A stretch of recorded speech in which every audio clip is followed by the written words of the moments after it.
ಜನಪ್ರಿಯ ಆನೆಗಳಲ್ಲಿ ಒಂದಾದ ಕೇರಳದ ಮಂಗಳಂಕುನ್ನು ಅಯ್ಯಪ್ಪನ್ ಇಹಲೋಕ ತ್ಯಜಿಸಿದೆ. 55ನೇ ವಯಸ್ಸಿನಲ್ಲಿ ನಿಧನವಾದ ಈ ಆನೆ ಎತ್ತರಕ್ಕೆ ಹೆಸರುವಾಸಿಯಾಗಿತ್ತು. ಕಳೆದ ಕೆಲ ಸಮಯದಿಂದ ಅನಾರೋಗ್ಯ ಕಾಡಿದ್ದು ಚಿಕಿತ್ಸೆ ಪಡೆಯುತ್ತಿತ್ತು. ಆದ್ದರಿಂದ ಕಳೆದ ಕೆಲ ಸಮಯದಿಂದ ಅಯ್ಯಪ್ಪನನ್ನು ದೇವಾಲಯದ ಮೆರವಣಿಗೆ ಇತರ ಕಾರ್ಯಗಳಿಂದ ದೂರ ಇತ್ತು. ಸೋಮವಾರ ರಾತ್ರಿ 8 ಗಂಟೆ ಸುಮಾರಿಗೆ ಆನೆ ಮೃತಪಟ್ಟಿದೆ.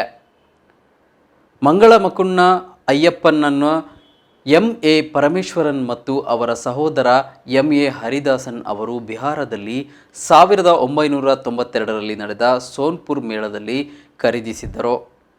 ಕೇರಳಕ್ಕೆ ಕರೆತಂದ ಕೆಲವೇ ದಿನಗಳಲ್ಲಿ ಅಯ್ಯಪ್ಪನ್ ಅಲ್ಲಿನ ಚಟುವಟಿಕೆಗಳಲ್ಲಿ ಪಾಲ್ಗೊಳ್ಳಲಾರಂಭಿಸಿತ್ತು. 305 ಸೆಂಟಿಮೀಟರ್ ಎತ್ತರದ ಈ ಆನೆ ತನ್ನ ಭವ್ಯವಾದ ನೋಟದಿಂದ ಕೇರಳದ ಭಕ್ತರಲ್ಲಿ ತನ್ನದೇ ಆದ ಅಭಿಮಾನಿ ಬಳಗ ಹೊಂದಿತ್ತು. ತೆಂಕರ ಶಶಿ ಎಂಬ ವ್ಯಕ್ತಿ ಈ ಆನೆ ಸರಿ ಸುಮಾರು 18 ವರ್ಷಗಳ ಕಾಲ ಮಾವುತರಾಗಿ ಕೆಲಸ ಮಾಡಿದ್ದು ಜಂಬೂ ಸವಾರಿಯಲ್ಲಿ ಅಯ್ಯಪ್ಪನನ್ನ ಪ್ರಮುಖ ಆಕರ್ಷಣೆಯಾಗಿದ್ದ. ತ್ರಿಶೂರ್ಪುರಂ ಮತ್ತು ನೆನ್ಮಾರ ಒಲಂಗಿ ಮೇಳ ಸೇರಿದಂತೆ ಕೇರಳದ ಪ್ರಮುಖ ದೇವಾಲಯಗಳ ಉತ್ಸವಗಳಲ್ಲಿ ಅಯ್ಯಪ್ಪನ್ ಉಪಸ್ಥಿತಿ ಇರಲೇಬೇಕಾದ ಅನಿವಾರ್ಯತೆಯನ್ನು ಅಯ್ಯಪ್ಪನ್ ನಿರ್ಮಿಸಿದ್ದ.